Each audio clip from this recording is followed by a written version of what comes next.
Hello students. अभी घड़ी में 11 बज चुका है और 1 घंटा बाद 12 भी बज जाएगा और सुबह 6 बजे उठना भी है। लेकिन क्या आपने कभी सोचा है कि हम लोग घड़ी को घड़ी क्यों बोलते हैं? घड़ी में कोई आवाज़ नहीं आता है फिर भी हम लोग बोलते हैं कि 11 बज चुका है, 12 बज चुका है। और हम लोग ये भी बोलते हैं कि 1 घंटा बाद मुझे ये काम करना है, 2 घंटा बाद वहाँ जाना है। तो यहाँ पे घंटा वर्ड, घड़ी और बजना, ये सब वर्ड आया कहाँ से? इसके पीछे क्या रीज़न है? आपने कभी सोचा है? अगर आपको पता है तो ठीक है, नहीं पता है तो आज आपको पता चल जाएगा कि हम लोग घड़ी वर्ड क्यों बोलते हैं, घंटा वर्ड क्यों यूज करते हैं, और हम लोग 1 बजे, 2 बजे, 3 बजे, 5 बजे, 10 बजे, 12 बजे ये वर्ड हम लोग कैसे क्यों यूज करते हैं, ये हम लोग को पता चल जाएगा। तो चलिए स्टार्ट करते हैं। आ, बहुत समय पहले राजा महाराजा और जो बड़े व्यापारी होते थे उनको अपना शेड्यूल बनाने में बहुत प्रॉब्लम होता था कि उन्हें कितना बजे क्या करना है। क्योंकि पहले तो घड़ी होता नहीं था, टाइम हो का कोई मतलब कॉन्सेप्ट ही नहीं था कि हम लोग को कितना देर तक कोई काम को करना है। तो उस समय राजा लोग को काफ़ी प्रॉब्लम होता था, स्पेशली राजा लोग को ही। कि राजा लोग को क्या होता था कि कुछ मीटिंग करना होता था कुछ लोगों के साथ, कहीं और दूसरे जगह भी, अलग अलग जगह उनको मीटिंग करना होता था। तो एक जगह वो मीटिंग करते रह जाते थे और पता नहीं चलता था कि कब रात हो गया। मतलब पूरा टाइम दूसरे जगह जाने के का मौका ही नहीं मिलता था। तो इस तरह से बहुत ही ज़्यादा प्रॉब्लम आता था राजा लोगों को कि कैसे मतलब वो अपना शेड्यूल तैयार करे कि कितने देर तक कहाँ पे हमें रहना है।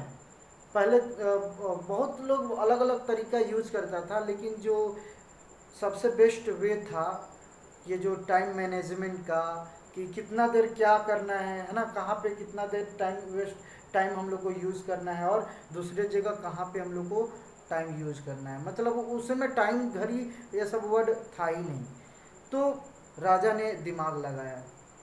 जो समझदार राजा होगा, जिसका कोई मतलब कोई पार्टिकुलर किसी राजा का नाम लिखा नहीं है कि इस राजा ने ऐसा किया, इस राजा ने ऐसा किया, इस व्यापारी ने ऐसा किया। राजा लोग क्या करता था, कुछ राजा लोग जो समझदार था वो अपना नौकर को बोला, एक घड़ा दे दिया उसको, उस घड़ा में एक छेदा कर दिया, होल कर दिया नीचे उसके बॉटम पे, और उसमें रेत पूरा, उस घड़ा को पूरा रेत से भर दिया।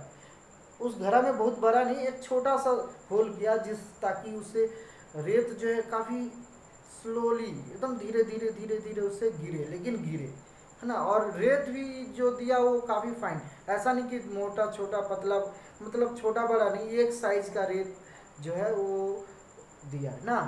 और उसको बोला कि एक घड़ा के नीचे रख दिया, जो ऊपर रेत वाला घड़ा को एक दूसरे घड़ा का नीचे रख दिया, और अपना नौकर को बोला कि ये घड़ा खाली हो जाएगा तो मुझे बोलना, मुझे कुछ और भी काम करना है, मैं अपना काम बदल दूंगा, अपना मीटिंग चेंज कर दूंगा। राजा को अलग अलग लोग से मिलना होता है था, कभी अपना मंत्री लोग के साथ मीटिंग करना होता था, तो कभी दरबारी लोग के साथ, कभी आम जनता के साथ, तो कभी अलग अलग पर्सन के साथ, कभी कलाकार लोग के साथ, जो संगीतज्ञ लोग होता था उनके साथ, या कभी, है ना। तो अलग अलग प्रोग्राम उसको करना होता था, तो अलग अलग टाइम चाहिए। तो बोलता था कि एक घड़ा खाली होगा तो हम अपना जो प्रोग्राम है वो चेंज कर देंगे, कुछ और करेंगे। तो जैसे ही एक घड़ा खाली हुआ, उसका नौकर राजा को बोल रहा था, महाराज एक घड़ा हो गया, अब आप काम बदल दीजिए। इस तरह से दूसरा घड़ा खाली होता था तो बोलता था, महाराज 2 घड़ा खाली हो चुका है, ये काम बदल दीजिए, लेट हो जाएगा। फिर तीसरा घड़ा खाली होता था तो बोलता था, महाराज 3 घड़ा खाली हो चुका है, अब आपको वहाँ जाना है। तो मतलब इस तरह से राजा को अपना टाइम का पता चल जाता था कि हाँ मुझे कितना देर क्या करना है। और घड़ा से बाद में घड़ा वर्ड को रिप्लेस कर दिया घड़ी। महाराज 3 घड़ी हो चुका है, 4 घड़ी हो चुका है, 5 घड़ी हो चुका है, अब काम बदल दीजिए। तो इस तरह से घड़ी वर्ड आया। लेकिन अब एक और प्रॉब्लम होने लग गया कि जनता को कैसे पता चले। मान लीजिए कि राजा का मीटिंग है एक घड़ा के बाद, एक घड़ा ख़त्म होने के बाद उसका मीटिंग है किसी खास पर्सन से या कुछ आम जनता से उसका मीटिंग है। तो आम जनता को कैसे पता चलेगा कि राजा को के पास कितना बजे जाएंगे? सुबह से बैठे रहेंगे ऐसा तो नहीं है। तो जनता को भी पता होना चाहिए। उस जनता को दूसरा काम भी करना है। राजा बोल दिया है कि इतना देर तक तुम काम करना, उसके बाद यहाँ पे आ जाना।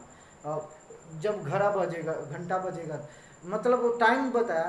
तो बाद में राजा ने दिमाग लगाया, वो बोला कि जैसे ही ये घड़ा खाली होगा एक घंटा लेना, उसको जोर से एक बार बजाना। इससे आदमी लोग को पता चल जाएगा कि एक घड़ी खाली हुआ, एक घंटा हुआ है। फिर जब दो घड़ी खाली होगा, दो घड़ा खाली हो जाएगा तो दो बार बजाना, तीन घड़ा खाली होगा तो तीन बार बजाना। तो इस तरह से जैसे ये घड़ा खाली होता था एक घंटा बजता था, टन, सबको पता चल जाता है चलो चलो टाइम हो गया राजा से मिलने का, एक घंटा हो चुका है। फिर जैसे ही 2 घंटा बजता था, 2 घड़ा खाली होता था, 2 घंटा बजाया जाता था, चलो चलो राजा से मिलने चलते हैं, दूसरा काम करते हैं। इस तरह से आम जनता को भी पता चल जाता था कि 1 घंटा बाद उसको क्या करना है, दूसरा घंटा बजेगा, 2 घंटा बजेगा तो उसको क्या करना है, 3 घंटा बजेगा तो क्या होगा। तो यहाँ से वर्ड आया घड़ी, घंटा और बजे। इस तरह से हम लोग वही वर्ड आज भी यूज करते हैं।